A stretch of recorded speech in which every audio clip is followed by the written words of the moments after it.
Le régime RPD-UNIR cherche aujourd'hui à ripoliner son image par un activisme forcené en multipliant des sommets internationaux au Togo, en multipliant des déplacements à l'extérieur et en envoyé le ministre des Affaires étrangères, Robert Dusset, dans tous les coins du monde, soutenir des positions vertueuses et des bonnes pratiques aux antipodes de l'oppression et de l'asservissement qu'il inflige aux populations togolaises.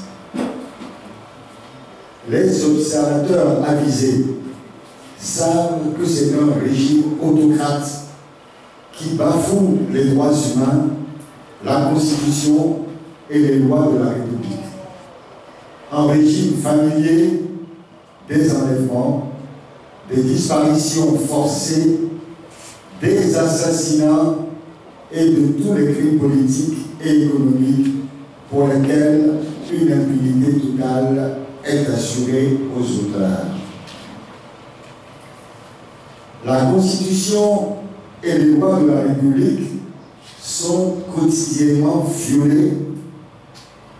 Le chef de l'État, qui est garant du respect de la Constitution, article 58 de la Constitution, est le premier à la fouler aux pieds, notamment en violant l'article 74, qui lui fait obligation de s'adresser une fois par an au Parlement sur l'état de la nation. Depuis que M. Faure Gnassingbé est chef de l'État, cela fait 22 ans. Combien de fois l'avez-vous vu?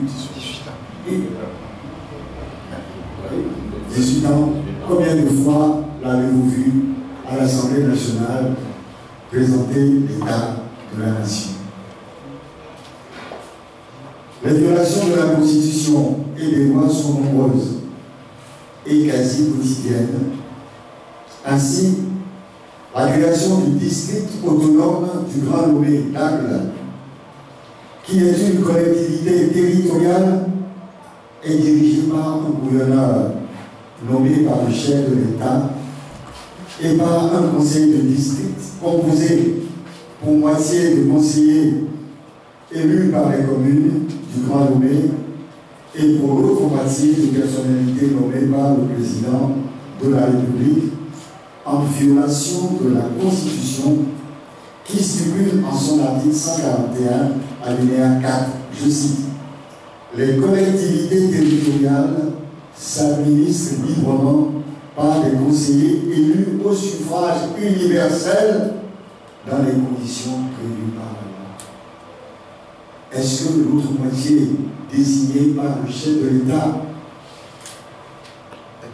est élue au suffrage universel? Et le gouverneur est-il élu par suffrage universel?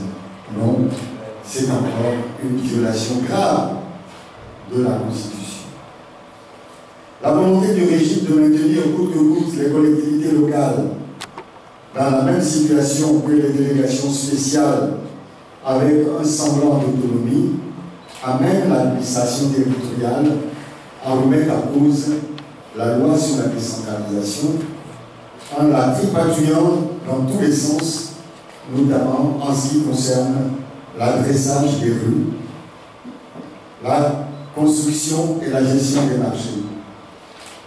C'est aussi le cas de préfets qui signent des décisions de reconnaissance des chefs de quartier en lieu et place d'arrêtés de reconnaissance par la municipalité en violation de l'article 14 de la loi relative à la chefferie traditionnelle.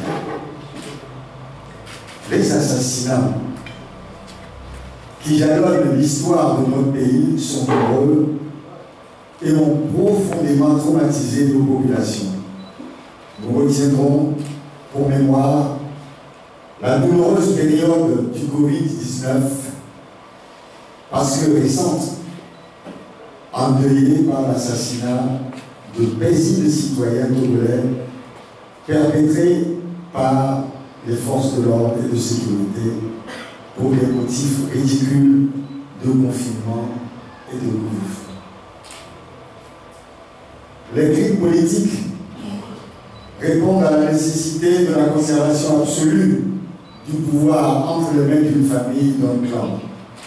Ainsi, on dénombre de nombreux assassinats de responsables et militants politiques, des attaques avec des armes de guerre au domicile de responsables politiques, des arrestations, des restrictions de liberté publique et politique, etc.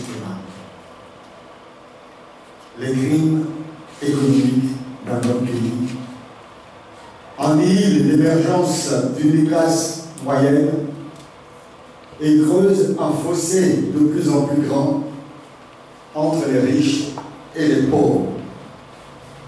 Les riches sont de plus en plus riches et les pauvres s'enlisent inexorablement dans la misère. Il est connu de tous, et c'est fort ainsi qu'il a lui-même confirmé qu'il n'y a au Togo une minorité qui accapare toutes les richesses du pays.